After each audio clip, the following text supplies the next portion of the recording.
That can only describe one person. He's not only a friend of many years and host of MichaelHartShow.com and the author of Unknown America, Myths and Little-Known Oddities About the Greatest Nation on Earth, and the latest addition to our incredible roster of featured guests here on Revealing the Truth, now appearing on the third Monday of every month at the 10 o'clock hour. I'm delighted to welcome Michael Hart to the Revealing the Truth family. Michael, welcome back to the show. Well, thank and you for welcome having me. to the family. Thank you very much. It's been an exciting, changing time for you as your 10 years with WYDE has come to an end. And the Crawford Broadcasting Network has made some changes here in Birmingham, which has kind of been a change for you, but kind of similar to what we went through, moving from one platform to a much more global platform, and where you were a very, very well-known entity here in the Birmingham and Alabama market, and had appeared on many national radio programs. A lot of people don't know about you and about your penchant for and passion for not only historical truth about our nation, but biblical truth about our nation. I know that your early beginnings started out with some home improvement and some technical knowledge that you had, but your career has really been defined by you being a commentator and analyst about the political climate of America, but uniquely connecting the dots of our 227-year history of this country to looking at the patterns, the same way I look at the patterns of the Bible. You look at the patterns of our history and connect the dots to things that people just have no idea that what's going on today is really no different than what's been going on. And you bring that kind of view to a deeper understanding of our history, and that although it seems radical, it seems like we're on a path that seems unique and brand new, it's really not unique and brand new at all. No, it really and truly isn't. And, you know, I've authored the book and I've done the radio program under, you know, the way I basically phrase it is explaining the news of the day through the prism of the past. And if a lot of people understood the history of this country, where we've been in terms of the presidency, what's going on in the news today, we have visited many of these issues in the past, and it creates the illusion that everything is brand new and that the world is on fire. And sometimes we feel like we're fiddling when in reality we've been down many of these paths before. There are precedents that people are unaware of. The book started out as very much along the lines of American trivia, but it morphed into something significantly more as I delved into many of the political myths that we are dealing with in our news cycle today, and how previous administrations, for example, have dealt with the news media and the stories. And, you know, back in the day, you know, when the founding fathers were around, we didn't have social media, for example, and how sluggish newspapers would have been as opposed to the internet today. And that's one of the reasons I'm so excited to have taken the program online as well, for just that reason. You know, when you launched out of the ashes of the end of the Michael Hart Show on local radio, and although it was the largest signal broadcast program in this state, and you decided that the message was too important to keep quiet, the message was too significant to allow for a corporation that you were very faithful to for 10 years, to an ownership and a leadership of Don Crawford and the Crawford Broadcasting Network, which is a Christian broadcasting network all over the country, that you decided to take it private because your voice could not and should not have been silenced. And when you take a look at the commentators out there, things like impeachment discussions and things like media interactions and things like a president who's outspoken, these are things that if we look to history and we put them into context, aren't as new, aren't as raw, aren't as shocking as we might think. Right. But in this 21st century view that we have of everything, politics, the Bible, global warming, all these other things. The truth is nothing's really changed in our history, but most people just don't know. And if they knew, the response to it might be completely different. Well, that's exactly true. And there are many stories from impeachment, the idea of the Supreme Court court packing plan, which was revisited during the confirmation of Brett Kavanaugh. There's been discussion since now that Stacey Abrams has kind of, sort of, slightly conceded in Georgia. Now there's been chatter about electing her to be Speaker of the House. A lot of people don't realize you don't have to be an elected member of Congress to be Speaker of the House. So we've got all these things going on in the national news narrative that if you understood not just the history of this country, but the rules, the laws, the regulations, the way the Congress was established, that all of a sudden now things do make a little bit more sense. There's some clarity there. And although in my previous position, I wasn't prohibited from speaking to them, there is an opportunity now to be on the internet in a more of a long form format to get deeper and deeper and deeper into it. Too many of the commentators out there, whether they be what I refer to as the big box media on TV, or even a lot of the political commentators, and they're ubiquitous, they're everywhere, don't know these things, they don't want to speak to these things, and quite frankly, might find them boring. I'm probably one of the only people that you're going to know, Rabbi, that literally spent an hour and a half last evening watching two law professors from Columbia and Oxford debate impeachment on C-SPAN. I mean, I love that stuff. But if people knew these things, then what we're hearing in the press, because we're focusing only on Donald Trump's tweets, and when his Twitter activity becomes the trending news story of the following day, we're just not getting the facts. We're not getting the realities of the world around us. And that was one of the things I wanted to dedicate myself to. It's why I wrote the book, but in a larger sense, it's why I also took the program online. When you talk about impeachment, for example, this is now the new mantra of this new Democratic-controlled House of Representatives. Right. They're going to proceed with an agenda that says that we're going to do everything we can to unseat this president, and it's an anti-Trump agenda. How new is this, and how many times have we seen this before? Well, you know, we've had just a couple of presidents be impeached, and that's also a very confusing point for a lot of people, is that, you know, we know that Andrew Johnson, you know, he beat being ousted by one vote, and the House of Representatives, and all impeachment has to begin in the House. Bill Clinton was also impeached, and I cannot tell you how many times over the years I've gotten into arguments about that, but there's the House brings the impeachment, and then the Senate votes on it. And so historically speaking, it's very, very, very rare. And a lot of people don't seem to realize that in the case of, let's just assume for one moment, Brett Kavanaugh, for example, he is nominated by the president, then he's confirmed by the Senate. Now there's been a lot of chatter about impeaching him. What a lot of people fail to realize is that you're asking a Senate that has just, in terms of the vote, in terms of ousting him, that has just confirmed him to turn around and undo their own action. That is significantly different than asking a Senate to usurp a vote, an election. And so historically speaking, it's unbelievably rare, as it should be. But the thing for the Democrats to be screaming nothing but impeachment constantly, I am always fascinated at how frequently they will act in a manner which is in opposition to their own best interest. And in the case of the impeachment proceedings, if he was impeached, he's not going to be ousted.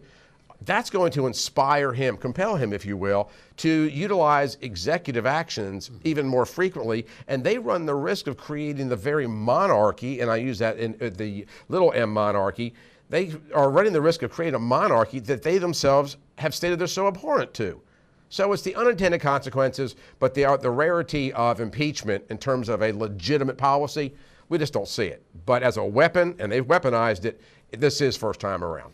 So here we have, kind of breaking this down, the House of Representatives votes to impeach. It then goes to the Senate to confirm whether or not they vote on impeachment, and then let's say they agree to impeach. Does impeachment automatically mean removal from office? Impeachment itself, no. Now, the Senate voting on it at that point in time, because the Senate then takes the role of the court of law. In the House of Representatives, in order to impeach and then send it to the Senate, it's a simple majority. But in once it reaches the Senate for confirmation that they are going to indeed convict, because an impeachment and a conviction are not the same thing, they now must have a super majority, a 2/3, if you will. And so, there's no possibility that Donald Trump, and the thing is that it was designed in that manner to force bipartisan agreement on the removal of a president. So they can impeach him all day long. And can you imagine a Donald Trump with his penchant for tweeting, his penchant for colloquial speech, Rocket Man, for example, or this tweet he sent out yesterday to the Democrat Adam Schiff out of California, the wounded president, the impeached Donald Trump, but the non-removed Donald Trump, and what we might be looking at in the future. It's very compelling on that surface level. But the impeachment itself, no, that's more or less a congressional censure if it were not to pass through the Senate. So let's take a look at a global point of view. How do other nations who are involved in trade agreements, diplomatic relationships, enforcing sanctions, participating in United Nations, NATO, various pacts and agreements that are being negotiated and implemented around the world, when they view America from a worldview, looking back on this country and what's happening in America, what are you sensing the world? I mean, we've taken a position on looking at Brexit. We look at Angela Merkel, and we have commentary about what's happening to the Western Europe and the Islamization of Western Europe. We have opinions about what's going on in the Middle East, and we examine what's going on with their governments. Let's turn this around, and what are you sensing the world is looking at, the state of upheaval in America that is going on? Does it have the undertones of a revolution, or does it have the undertones of a civil war? Or are they just looking at these crazy Americans, but knowing that we are the wealthiest, most powerful nation in the world, and this quote-unquote Donald Trump, and that's a whole kind of new defined word for a non-politician, strongly focused businessman who is a nationalist, who says America first at all costs. How is that impacting foreign relations? Or is it just comical? Is it just fodder for comedians? It's going to vary from nation to nation. But look at things, for example, the negotiations that currently the administration's in with the North Koreans. First off, impeachment proceedings is a national security risk. It's a threat to the nation because in the eyes of most nations, it looks as though there's infighting in the Americas. The funny thing is, and I've made this point many times over the years, if you want accuracy in reporting for what's going on in America, you almost have to look towards the European press because they don't have anything to withhold. They don't have anything to lose. But in terms of, let's go to Israel, for example, and moving the embassy to Jerusalem. The moving of the embassy could be pointed out as being one of the impetuses for bringing the proceedings of impeachment, the articles of impeachment. So every country is going to have its own individual view of what's going on, but they all share the view that America is in trouble, that it's struggling, that there's infighting. I don't think a majority of people in the world will ever think that there's going to be a militarized version of a civil war in this country. But in this world of national dissent and the dissenting opinions, there are a lot of countries out there that would use it for their own benefit, the North Koreans being one example of having, from the perspective of Kim Jong-un, that half of America is not supporting this president. And so we may very well push the nuclear issue a little further because he has now been wounded. You know, we read that Venezuela is mobilizing troops to the northern borders of Venezuela, moving armament and missiles, rocket launchers, and that, right, with the intention to declare war on America because of America's view. They're cutting off of aid. while this socialist regime continues to abuse their people. We look at the socialist regimes of every nation that's ever had a socialist regime, which is tantamount to communism, has failed. And the model has failed, but yet the Democratic Party in America is leaning towards that. And if I were in Europe, I would be fearful of seeing America take that move towards socialism, because they were destroyed. Eastern Europe destroyed. The Soviet Union destroyed. Germany destroyed by communism and a socialistic regime. But yet that seems to be the trend in America, and it's so un-American. Have we seen this historically rise up at any other time at this level? In terms of the desire for socialism? Yes. Certain scholars have spoken to it, and it's interesting to note that Supreme Court Justice Alana Kagan, in her college thesis, wrote in the 19-teens that one of the biggest damaging features to the progressive movement in America was the divorce of the communists, the American communists, from the progressive movement. We've not seen it as loud as this, but I also attribute that primarily to social media and the advent of distribution points for the press, whether it's the mainstream media or independent media or orphan media or whatever the case may be. Has it been this vocal? Absolutely not. Has it been this prevalent? Yes, it actually has. You know, many of the policies of Franklin Roosevelt, he tried to pack the Supreme Court, bring up to 15 total justices. So there's been this attempt over the last 150 or so years in this country for Democrats in particular to challenge the tenets contained within the Constitution. It's just gotten a whole lot louder because there's just more places to consume it from. But has it been an undertone? Absolutely. Does our Constitution, in its framing and in its content, prohibit us in any way from becoming a socialist nation? Constitutionally speaking, you know, if the tenets are maintained, yes. Here's one of the problems that you have. In a book that was called The 5,000-Year Leap by Cleon Skousen, he points to the fact that leading up to 1984, that the United States in the 200-year period from the adaptation of the Constitution to that year, that the United States had achieved more under the Constitution in terms of technological advances than the entire world in the previous 4,800 years. But he also makes the point that the Constitution, and the Founding Fathers said this, was for a moral people. And the more we move away from that moral compass, the less value, the less importance, and the less influence the Constitution has. So over time, you're going to see this, you know, this alleviation away from the Constitution, which is going to, if we're not careful, make it impotent. Back to your question, is there anything in the Constitution to prevent us from going there? Not technically, but there are little snippets. For example, the preservation and protection of private property is actually contained in the Constitution. But if you have enough people within Congress to amend the Constitution, they could, for all intent and purposes, completely eradicate any of its safeguards. When we look at universal health care, we tend to consider that to be something that is a symptom or an attribute of a socialist country. The narrative changed with Social Security and Medicare, which I'm 67 years old. I'm a Medicare recipient, and I'm not a recipient. I'm a benefactor of an investment that I personally made since I was 13 years old. Right. When I first started paying into Social Security in 1965 and into Medicare when it was established.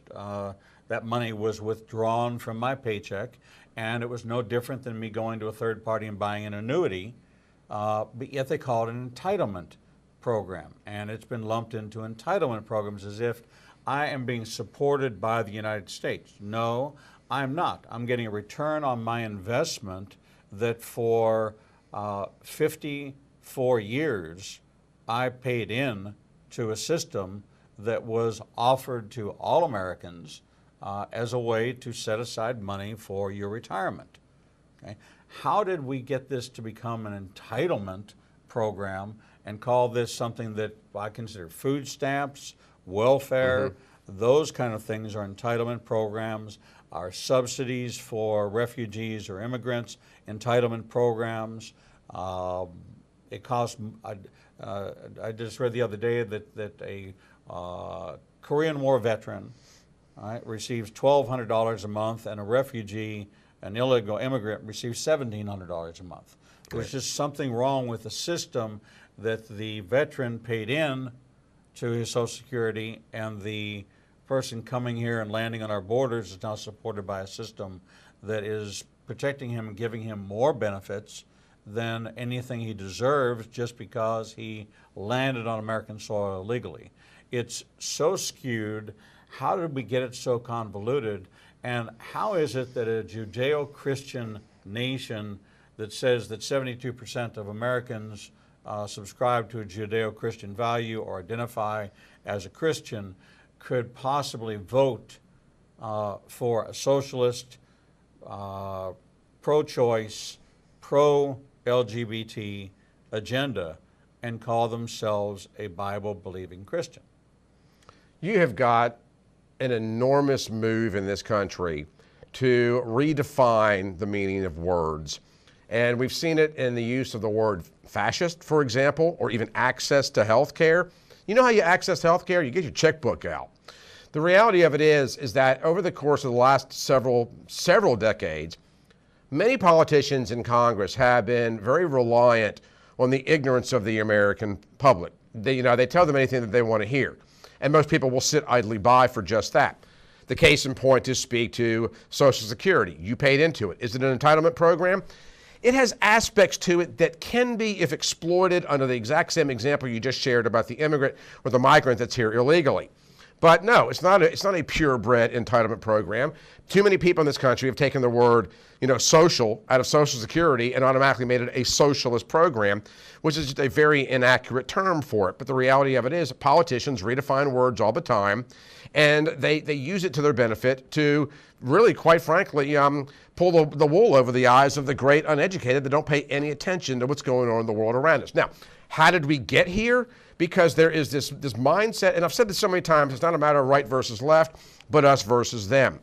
People in Washington, D.C., and it happens on the right as well, just not to the same degree, but people in Washington, D.C., it's always a matter of following the money. It's always a matter of maintaining their own power and influence.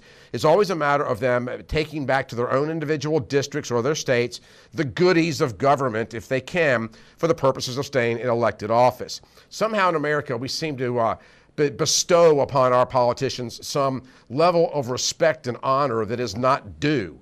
And we do that because we are that celebrity type of culture that honors anybody that's well known. So in this country today, the narrative has changed over the years because we've generationally allowed people to come into politics and change it. Just how do we have Democrat socialists elected in New York that don't even know what minimum wage is?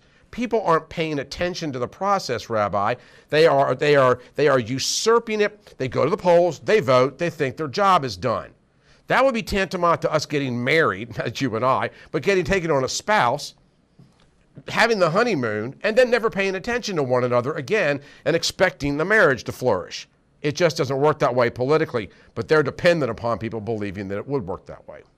Well, we've certainly lost the mantra of other people, by the people, and for the people as what our government represents. Absolutely. And it is the single largest corrupt and controlled group of individuals who, I would say that if there's any entitlement programs in the United States, that Congress and our federal government is the largest entitlement program that ever existed. And the underpinnings of it, having funds which will pay for a payoff funded by taxpayers, that is a fund in Congress to cover accusations of sexual misconduct and to pay it off and cover it up using taxpayer dollars, is something that there should be an outrage in the United States, and they're more worried about Donald Trump's tax returns. We're talking with Michael Hart during this regular segment that Michael will be with us here on the third Monday of every month at the 10 o'clock a.m. Central Time hour.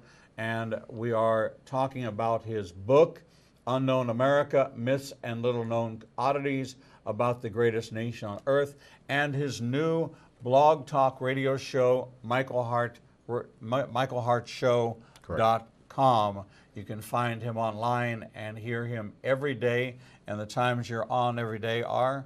8 o'clock Central, 9 Eastern. 8 o'clock Central, 9 Eastern, and I strongly encourage you to get on there and listen to this insight that you're not going to hear anywhere else. We're going to take a short break, and when we come back, we're going to dig into more of the issues of the day that impact you and our world. We'll be right back. Shalom, I'm the Reverend Rabbi Eric Walker, and I've got a question for you. What do you think they're doing with your DNA? Oh, you know that 23andMe kit that you sent off, and you got back that report that told you you were Irish, you were French, you were Jewish? Wonder who's interested in that information. It's not like you've sent it off to a database with millions of other people and they can steal your identity, and who would really be interested in that information other than you? Well, maybe your friends and family, but there's one, yes, one who is so interested in your DNA that it would be something that would make you afraid. And that is Satan himself. Why would Satan be interested in your DNA? Because there is a Y chromosome marker that determines whether or not you are in the line of Aaron. That's right, the biblical line of Aaron the priest. That's because if the priesthood comes back and the high priest takes his role as the head of the Sanhedrin, they will be the ones to call for the return of Jesus. Well, what can they do with your DNA? Well, there are 40-plus countries weaponizing DNA today. And imagine if Satan could weaponize your DNA and use that Y chromosome marker to take out the line of the high priest, then Jesus doesn't come back.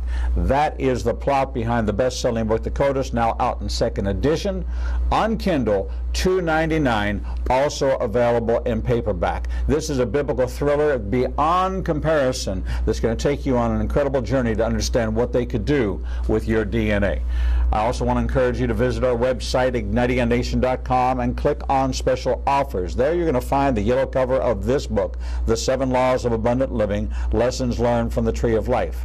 We're going to take you on a journey in the Garden of Eden to the seed, the ground, all the way out to the fruit that reveals things of the natural that God is trying to reveal supernatural truths. Contained within these pages are 7 laws and 7 lessons within each law. They're going to take you on an incredible journey of understanding about the life you live and the fruit you bear. I want to encourage you to click on that yellow cover. We're going to ask for your email. Now, we won't send you spam because spam is not kosher, but we will send you the first chapter of this book.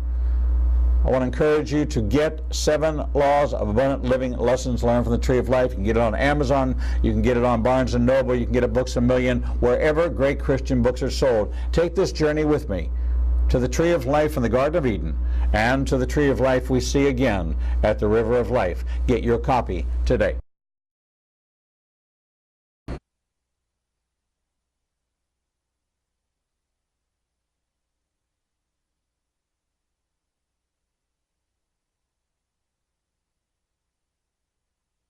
Hour, we have the Michael Hart Hour with Michael Hart, author of Unknown America, Myths and Little Known Oddities About the Greatest Nation on Earth, and host of michaelhartshow.com, which is live blog talk radio, conservative, Christian, biblical, and constitutional point of view about what's happening around the world. Michael, welcome back.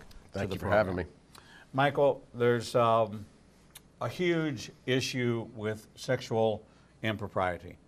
Monica Lewinsky's back in the news again, saying that Bill Clinton should apologize to her. Bill Clinton's back in the news saying, I don't owe this woman an apology. There's the expose that was done in Boston years ago on rampant homosexuality and predatory pedophilia within the Catholic Church. Now my hometown, Pittsburgh, recovering from a horrible shooting at a synagogue 5 blocks from where I grew up, is now headlong into an investigation and prosecution of the Archdiocese of Pittsburgh. Penn State University, which I went to, a huge scandal of what went on for over 20 plus years in a coach who was molesting students there, and how far reaching that went. Now 30 some states have said they're going to investigate the archdiocese within their own communities, and the Pope is now saying to the bishops, listen, we're putting off till February in discussion about this. And we have the Harvey Weinstein situation. We have this Me Too movement, which I actually strongly support if there's truth to it, and certainly I lean towards wanting to believe the stories. Why would you want to come out and talk about being sexually molested? But then again, we're finding these GoFundMe accounts for somebody who is a survivor of some tragedy, raised $400,000 and turned out to be a hoax. Right. So we have this mix of horrific scandal going on in America, where biblically it's certainly understandable. These are the days of Noah. These are the times when morality is going to fall to the wayside, and the issues of the day are going to be compromised by worldview versus biblical worldview. But has there ever been a nation that has been so scandal-ridden as it appears that we are? And if it's happening in America, I wonder what's happening with the archdiocese in Spain, and the archdiocese in Africa, and the archdiocese in this institution that's supposed to be a revered institution, and the single point of contact you have for quote-unquote Christianity, the one voice that the world seems to pay attention to, doesn't seem to be up in arms calling for justice, prosecution, and a complete full disclosure. Yet we're picking on Donald Trump for nuances in tweets, and we have this horrendous pedophilia network. This is the largest human sex trafficking organization in the world at this point. Is an institution that's been the most venerable institution for 1,800 years. Well, I think a big part of the problem is that in a lot of senses, we've normalized it. And some of it speaks to culture here in the United States. We would look upon a husband in an infidelity relationship as someone that's obviously, violating his marital vows, whereas in some Asian cultures it's considered the norm. But over the course of the last several decades, we have seen a move in this country that has normalized some actions and activities, homosexual marriage being one of them. A lot of people are not aware of, when we were getting all the debate about school bullying, for example, Barack Obama appointed a gentleman by the name of Kevin Jennings to be the safe school czar. Well, Jennings was a known homosexual. He also was a big advocate for a guy by the name of Harry Hay. Now, Harry Hay has since passed on. Harry Hay was also involved in an organization called NAMBLA, the North American Man-Boy Love Association, which advances relationships between adult males and prepubescent boys. So there's been this trend in this country to normalize it. And I'm so reluctant to really say this, but there seems to be this aspect of capitalizing on that fear and that curiosity, the hashtag Me Too movement, or whatever hashtag movement you're into right now, because as you pointed out, we live in this community, this world where we put up a GoFundMe account for, Christine Ford, for example. Her GoFundMe account is exploding with new followers and dollars every single day. And I think there's a lot of people that are jumping on the hashtag bandwagon for the purposes of making a dollar on the backs of a culture that's been accepting of gay marriages in every state in this country now, as well as the idea that, some years ago, my daughter went to Washington, D.C. on a tour that I was also a chaperone on. And here we are at the United States Department of the Treasury, and the docent, the guide, is a transvestite in the United States government. And, military personnel can have their sex change operations, their transitions paid for by the United States military with your taxpayer dollars. How we got here, I believe this, Rabbi. I believe it with all my heart. And this is why I don't always say it's a matter of left versus right, but us versus them. But if people don't see that we are currently in a battle of good and evil in this world, not just in this country, then they are utterly blind. If you go back and reference 1964, an audio that was done by Paul Harvey called If I Were the Devil, it'll send chills down your spine because it talks about capturing the media, capturing the message, drugging our children with opioids. He uses terminology, 60 years ago, 70 years ago, whatever the math is, that we're currently seeing manifest in real time. And he's projecting outwardly. Now, the Founding Fathers also saw that going back to the 1700s, and that's why they made the comment about the Constitution being for immoral people. But this is the natural degradation of society because, in my opinion, the church, and I'm using that in the collective term, has been quite feckless on far too many fronts.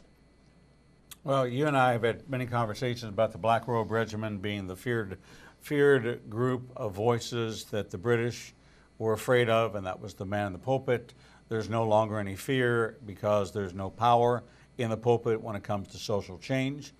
I want to talk about the Obergefell and the Roe v. Wade decisions. To my understanding, there is no legislative law of the land legalizing abortion, and there is no legislative law of the land which has legislated same-sex marriage. Is that true?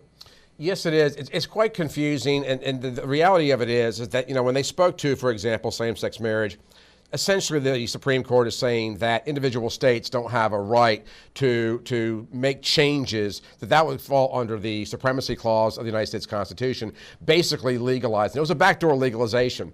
As Roe versus Wade is concerned, and this is one of the things about Kavanaugh, you've got so many people out there on the left that scream that Brett Kavanaugh is going to overturn Roe versus Wade. Kavanaugh has said nothing to the effect. What he says, it's a states' right issue, and it should be volleyed back down to the states, which is where, in fact, does belong.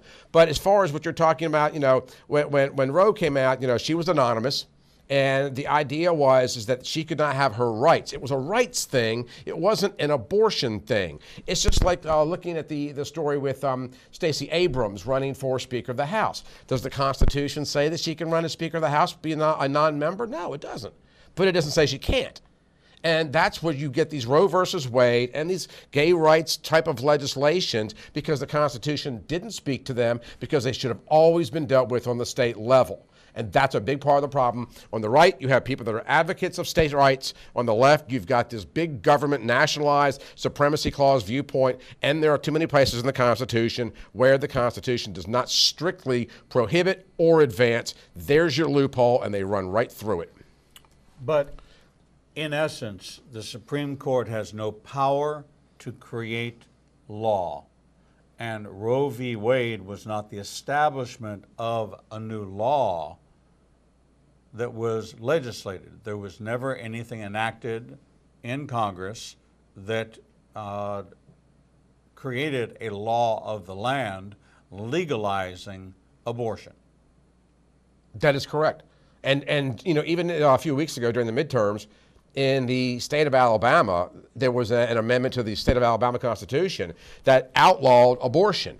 But the language in it defers to the supremacy in the United States. That particular amendment is kind of sitting there idling in the Constitution right now, if in fact the Supreme Court does deal with it. But you're right about the Supreme Court. They cannot pass laws. They are there to interpret the law and do nothing more. So there isn't a law supporting the gay rights marriage. There isn't a law supporting abortion. But too many people don't understand this because one thing, you've got a couple copies of the Constitution right here. And I've gotten to the point now where, although the book is available in many different locales, if people go to the website, my personal website, I'll give you a copy of the Constitution for free with the hopes that people will indeed read it. I mean, my God, here's the rule book for America. It's not that thick, but it's what it doesn't say that becomes a big part of the issue in this country today. And too many people do not realize that. And states capitulate to the supremacy clause because they're afraid of losing their federal funding. Case in point, Donald Trump has just administered a lot of money for fire recovery in the state of California. He would have theoretically the ability to stand in the way. This actually becomes a congressional thing, but he would have the ability to stand in the way of the emergency funding in Paradise in particular. There's a lot of fear of that at the state level, so they don't dare stand up to the federal government because they're not willing to exercise their state rights. You know, it's interesting to watch this play out because people would say that Roe v. Wade is the law of the land and Roe v. Wade is not a law. No. Oberfeld is not a law of the land. It was a decision that stated that it constitutionally you couldn't prohibit that the federal government couldn't be engaged in this, that this was a state matter. Roe v. Wade, a state matter. We have a Department of Education at the federal level, instituted by Ronald Reagan, with Bill Bennett as being the first Secretary of Education. When the federal government went into the education business, now the outcropping of that, back from now 38 years, 37 years since the establishment of that department, we now have what's called Common Core. Absolutely. That is now been set down by federal regulation as being the mandated curriculum for our school systems, and within that, transgenderism, LGBT, evolution, the Quran, Islam, the control of what somebody wears, what somebody says, what kind of clothing, what kind of messages can be displayed. All of that is being handled by Department of Education, and you have these layers. So you have a federal Department of Education, a state Department of Education, a city Department of Education, a county Department of Education. This amount of redundancy, and I think that when we look at other countries who are democratic countries or parliamentarian, which is quasi-democratic, it's through a democratic election process. Right. How do we compare to these other nations when it comes to education and the state's role in that area? Well, first off, we are overwhelmingly bureaucratic, comparatively speaking. Education, just like what else we had just discussed, is a state matter. It needs to be contained at the state level. Over the course of the last 2 or 3 days, we have seen, for example, the state of Texas has come out and said that they are going to change their curriculum to now teach that slavery was the centerpiece of the Civil War, the impetus for the war. It played a role, obviously, but there was other things, secession, that bent itself into that discussion. But now here you have Texas, the state of Texas, under their school board, because there's no checks and balances at that level, beginning to change, literally revise history, which the book is all about, all the revisions in history that are out there. That's an example of a state bureaucracy that has decided, and by the way, Democrats that have decided to revise or rewrite history for their own purposes, which also falls under the auspices of Common Core. We've got too much bureaucracy. Now, although I say it's a states' rights issue, there needs to be a governing body, in my opinion, above the state school board to keep these things in check, because it was the school board that voted, which, by the way, they were also talking about eliminating teachings about Helen Keller out of their curriculum, who Keller did, in fact, survive, as did Hillary Clinton, by the way. But the fact of the matter is, you've got too many of these approval entities that the curriculums must go through in order to get them either on the books or off the books. So comparing that to other countries around the world, education has always been a local issue. There needs to be oversight in terms of reality and truth, but it doesn't need to happen at the federal level, and I do believe that the smaller county boards need to be given more authority to stand up to the state ones, because they can come in and completely revise what is contained in these books. You mentioned Hillary Clinton, so it's a natural segue to talk about the new demand for documentation coming out of Congress, asking her to become accountable for the email and the source of where the emails came from and the establishment of the system, which should ultimately then get to the content of the email and the violation of national security policies, that classified information was leaked and that these servers were not protected. What do you anticipate the outcome of that to be? My long-held speculation has been, and I've made it very clear in the past, that from just the political side in D.C., there's not a lot of daylight between Republicans and Democrats. I realize there is, philosophically speaking, but in terms of practice, one of my concerns about Hillary Clinton is that there are people that are going to be quite reluctant to delve too deeply into that or release anything they might find for the purposes of being exposed themselves as having gamed the system or played the system. Do I think that Hillary Clinton is going to go down, so to speak? No, I don't, because I do believe at the end of the day it's going to be discovered that these type of shenanigans are not that rare, that in fact they take place. Look, we're living in a time right now with the advent of the growth of social media and the internet, etc., cameras everywhere on our phones, on our computers. We're discovering more about our own failings and foibles. I don't really think there's a whole lot more to it than that. And the powers that be are not going to allow the light of truth to be shown on top of this particular issue for fear that a lot more heads could roll. That's my personal opinion. I could be dead wrong, but I suspect that I am not. The Founding Fathers' intention in 3 branches of government was for advice and consent and for accountability. That no one part of the government could run the country without the oversight of the other part. So the executive branch couldn't take over and run off and create a monarchy. The legislative branch could not, without the executive branch's signing off of legislation, that there were certain veto powers given to the president, certain ability to not stand behind legislation even though it was passed at the congressional level. And then there's the Supreme Court, which rules on whether or not laws enacted and laws applied are in concert with the intention of what the authors of and the Founding Fathers were at the time of the writing of the Constitution. And I think a lot has to do with the Federalist Papers and what the expanded view, kind of like the commentary is on the Bible. This is the commentary on the Constitution, giving further insight into the thought processes of these individuals.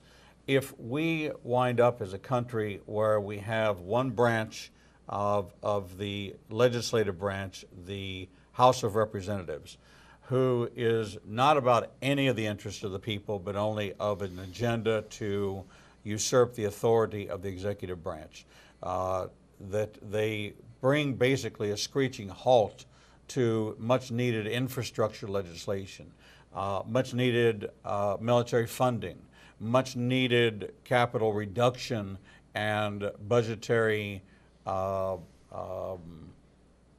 When Newt Gingrich was Speaker of the House, he brought a bipartisan balanced budget to the table and cut the deficit and brought things in line with spending. That requires somebody of a position of really understanding how government works and that the agenda should be of the people, by the people, and for the people. This new Congress coming in, the Senate comfortable, we have enough of a majority on the conservative side that's going to, even the moderate conservatives that might not vote, we still have the 51 that we think we can get in almost everything that comes before them is going to get passed. The legislation that the House, which is the nuts and bolts legislation, that's everyday life of everyday Americans. That's where that legislation is created. That's where your local state representative is bringing the agenda for his populace, for his constituency to the forefront and trying to get things which other states were a steel producer or were a growing economy. How do you invite, how do you bring, how do we involve ourselves in some of these junkets to foreign countries to try to solicit manufacturers to come to the various states? All that's through the House of Representatives. But if all they're doing is working on investigating and passing investigative processes and procedures into this quote-unquote lame duck last 2 years of the first term of Donald Trump, what's the future look like for America in the next 2 years from anything significantly happening in our government? I don't want to use the word bleak, but it's something similar to that, because if we waste our times with the impeachment proceedings, which they could draw articles of impeachment over and over and over again if they wanted to, and again, it goes back to the power play of the left, where we get absolutely positively nothing done in this country. And I fear that that is going to be the methodology. Now, and I've stated this so many times on the air, another concern that I have is if the president feels as though his policy and his agenda is being sidetracked based upon these investigations and the potential for impeachment, he is going to start to employ, with greater expediency than he already has, executive orders, which gives even more fodder to the left to scream, look, he's trying to set himself up as a monarch.